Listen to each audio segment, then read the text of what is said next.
Welcome to the Cenario podcast, your guide to mental health and well-being. Each episode, we uncover practical tools, discuss expert insights, and explore how supplements can transform your mental health journey.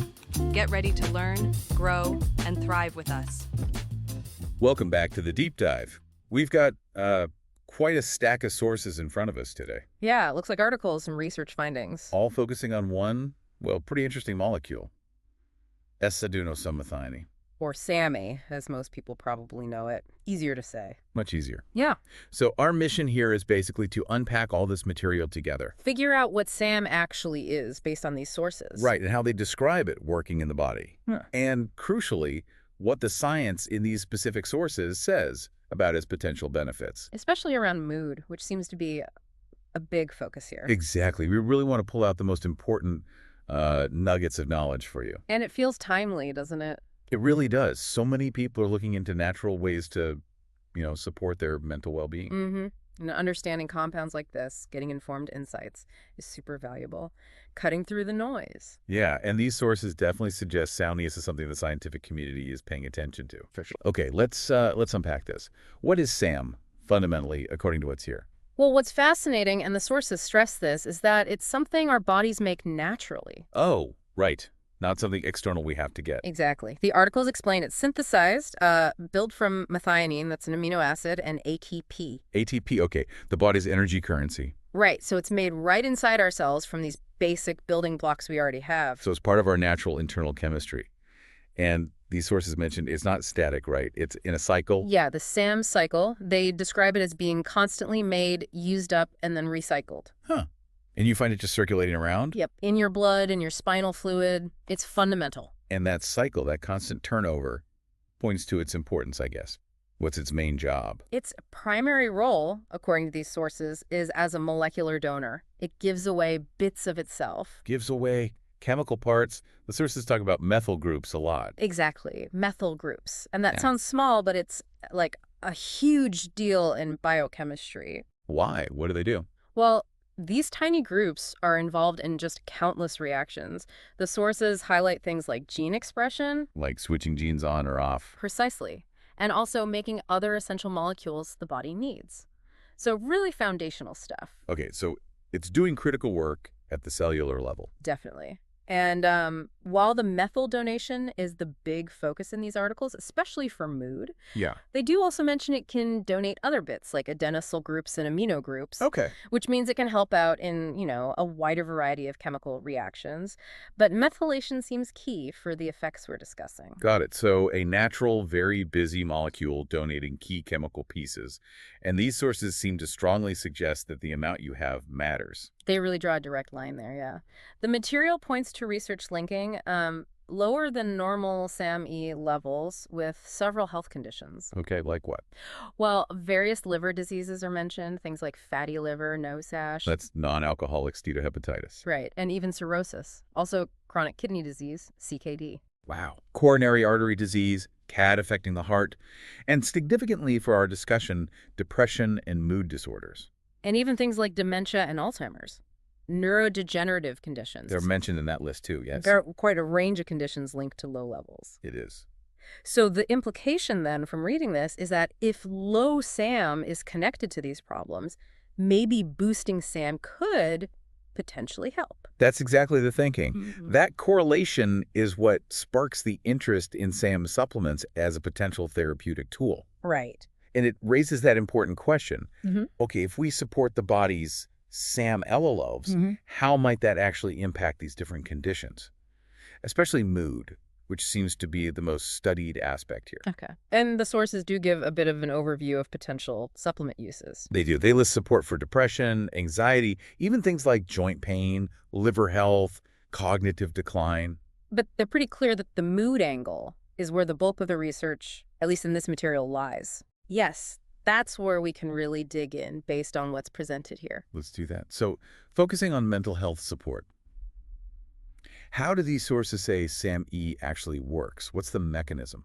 Okay, so the core idea, it goes right back to that methylation process we mentioned. The donating of methyl groups. Exactly. SAMe is described as a central player, maybe the central player, in methylation. And methylation itself is described here as what a biochemical function needed for. For producing neurotransmitters, the brain chemicals that, regulate our mood. Ah, okay. So SAMe helps make the mood chemicals. That's the key connection the sources make. By enhancing methylation, SAM supports the body's own ability to build and maintain good levels of serotonin, dopamine. The big ones for emotional well-being. Right. Okay, here's where it gets really interesting for me. It's not just pushing levels around, it's supporting the body's actual production process for these chemicals. Yes, it's helping the internal machinery, the factory, if you like. Which feels different, doesn't it, than just, say, blocking reuptake or something. Absolutely. And if you connect that to the bigger picture, this from the ground up idea is important. How so? Well, unlike some supplements, like 5-HTP, which mainly gives you a precursor for serotonin. Right, focus on one thing. SAMe, because it supports methylation, is described here as helping the creation of multiple mood chemicals. Serotonin, yes, but also dopamine and norepinephrine. So potentially a broader, more foundational support for your brain chemistry. That's the perspective offered in these sources, yeah. Supporting the whole system, potentially. Okay, that makes sense as a mechanism, but does it work?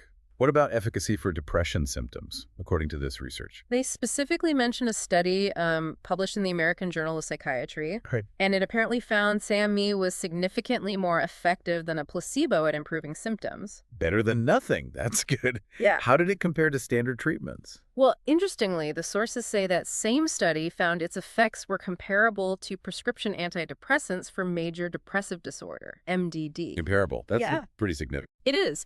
And they also suggest, based on the material, it might be particularly helpful as an add-on therapy. Meaning used alongside other treatments. Potentially, yeah, to enhance their effects. But, and this is crucial, always under medical guidance. Of course. We'll get more into safety later. But that efficacy data is compelling. What about speed? That's often a big issue with antidepressants taking weeks. That's another potential plus highlighted here. Some studies, mentioned as being from psychiatry research, suggest SAM might actually start improving mood relatively quickly. How quickly? Potentially within just a few days. Wow, okay. That could be a really significant benefit for someone really struggling. Exactly. The sources frame it that way, a potential advantage for those needing faster relief. So potentially fast-acting, comparable efficacy in some studies works by supporting natural production. What about side effects?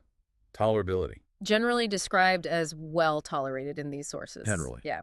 They suggest it may have fewer side effects compared to some conventional antidepressants. Which could make it a good option For people maybe sensitive to those side effects or specifically looking for natural alternatives. Okay, so putting that all together, the mechanism, the efficacy studies cited, the potential speed, the tolerability, who might benefit most, according to these sources? They kind of paint a picture. Maybe individuals with low mood or mild to moderate depression. Makes sense. Also, people experiencing related things like fatigue, brain fog, which often go hand in hand. Mm-hmm. People looking for a natural adjunct, that word again, to traditional treatment with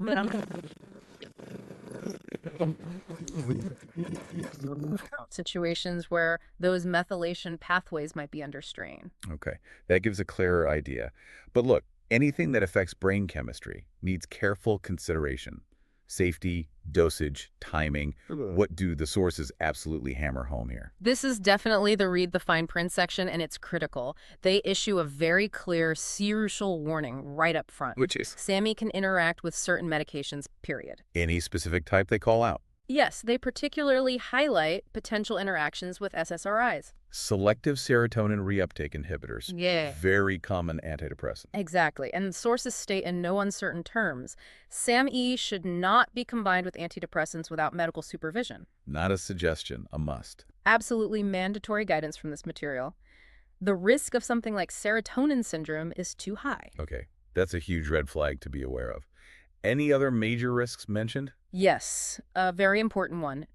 It might trigger mania in people with bipolar disorder. Also incredibly serious. Okay. So anyone with a history of bipolar disorder needs extreme caution or should likely avoid it. That's the strong implication, yes. Needs very careful medical assessment. Beyond those critical interactions of the bipolar risk, what about more common, maybe milder side effects? Well, even though it's generally well tolerated, the sources do list possibilities. Some digestive upset is possible, nausea, gas, maybe diarrhea, Okay. also potentially insomnia, or maybe feeling a bit anxious or jittery, especially if you take it too late in the day. Ah, so timing matters. Seems like it. And they reiterate that risk of mania in people with bipolar. So, given these risks, how do the sources suggest minimizing them? Standard, sensible advice, really. Start with a low dose. See how you tolerate it. Makes sense. Definitely take it in the morning, they suggest, to avoid that potential sleep disruption or evening anxiety. Good tip. And just monitor yourself closely. Watch for any changes in sleep, mood, energy levels, especially any signs of hypomania or mania if bipolar is even a remote possibility. Vigilance is key. What about dosage ranges, if someone is going to try it under guidance? The sources cite a pretty wide range used in studies and practice, anywhere from 200 up to 1,600 milligrams per day. It's a big range. It is, usually split into 2 doses, but the advice here is clear. Start low, like 200 to 400 milligrams a day. And only increase if needed and tolerated. Yes, and ideally with professional input on that decision, gradually. Okay. Any tips on how to take it for best results, absorption and all that? Yep, couple of key points. Take it on an empty stomach. Seems to help absorption. Empty stomach. Got it. And maybe most importantly, look for enteric-coated tablets. Enteric-coated. Why? Because SAM itself isn't super stable in stomach acid. The enteric coating protects it through the stomach. Ah, so it doesn't get destroyed before it can be absorbed. Exactly. It ensures it gets released and absorbed later in the small intestine where it's supposed to. Seems pretty important for it to actually work. That enteric coating sounds like a really crucial detail then. And the final absolute non-negotiable step before starting. Always, always, always consult a healthcare provider, no exceptions. Especially if you have any health conditions or take any other medications at all. Those interactions are serious. Absolutely crystal clear. Okay, let's quickly touch on how these sources position SAM compared to other natural things people might try for mood. You know, St. John's Wort, omega-3s, 5-HTP, folate. Yeah, they make a few comparison points based on its mechanism. Like, Well, back to that core idea, working at the source. They argue that because SAMe supports methylation, the actual creation process. it's different from things just influencing existing levels or providing one building block. Right. It's helping the body build its own supply of multiple mood chemicals. Which leads to the next point, right? More than just serotonin. Exactly. Supporting serotonin, dopamine, and norepinephrine production, potentially, versus something like 5-HTP, which is primarily geared towards serotonin, a Right. broader foundation. What else? They also often describe it as non-drowsy and daytime friendly. Ah, unlike some things that might make you sleepy. Potentially, yeah. SAMe is sometimes described as potentially energizing, which could be helpful during the day when you want focus and motivation, not sedation. Good point. And compatibility. They note it can be combined with other ingredients, suggesting it might work well alongside things like omega-3s or B vitamins like folate, which are also important for brain health. Synergistically, perhaps. Though again, combination should be discussed with the pro. Always. Okay, so wrapping this all up, based on what these sources conclude, the big question for you, the listener, is probably, should I consider SAM? And the material suggests it's worth considering if you fit a certain profile, maybe seeking a natural option that has, a decent amount of research behind it. They emphasize decades of study, not just a fad. Right. Either as an alternative approach or potentially to enhance a current plan. If supervised by a healthcare provider. We can't stress that enough. Cannot stress it enough. They frame it as a tool working at that fundamental biological level, supporting the body's own chemistry. Potentially without some of the drawbacks like sedation or dependency associated with some pharmaceuticals. That's the angle presented. But they're also clear. It's a potentially powerful tool, yes, but it's not one size fits all. It needs to be part of a personalized strategy. That sounds like a very balanced summary of what these sources convey. The potential, but also the very real caveats and requirements for safe use. Definitely. So what does this all mean? Where does this leave us? Well, we've taken a pretty deep dive into these sources on SAM. We've unpacked what it is that natural compound key for methylation, Why its levels seem to matter, according to the research cited. the potential mood benefits highlighted in studies, but also the really critical safety warnings, the interactions, the bipolar risk, How it stacks up against some other natural options based on its mechanism. and the absolute takeaway has to be Sammy shows promise in these sources for supporting mood by helping your body make key chemicals. Oh, But professional guidance, medical supervision, is non-negotiable before you even think about trying it. Okay, so here's a final thought, just based on everything we've discussed from these sources. Given that SAMe works by supporting that fundamental process, methylation, which helps your body literally create mood chemicals from the ground up, Yeah. what kind of perspective does that offer you? Thinking about supporting the underlying process versus interventions that mostly just manage the levels of existing chemicals. Something maybe to mull over or explore more on your own? Thanks for tuning in to the Cenario podcast. Don't forget to visit Cenario.com for more expert tips, articles, and supplements designed to support your mental health. If you enjoyed this episode, remember to subscribe and share it with a friend. Until next time, take care of yourself.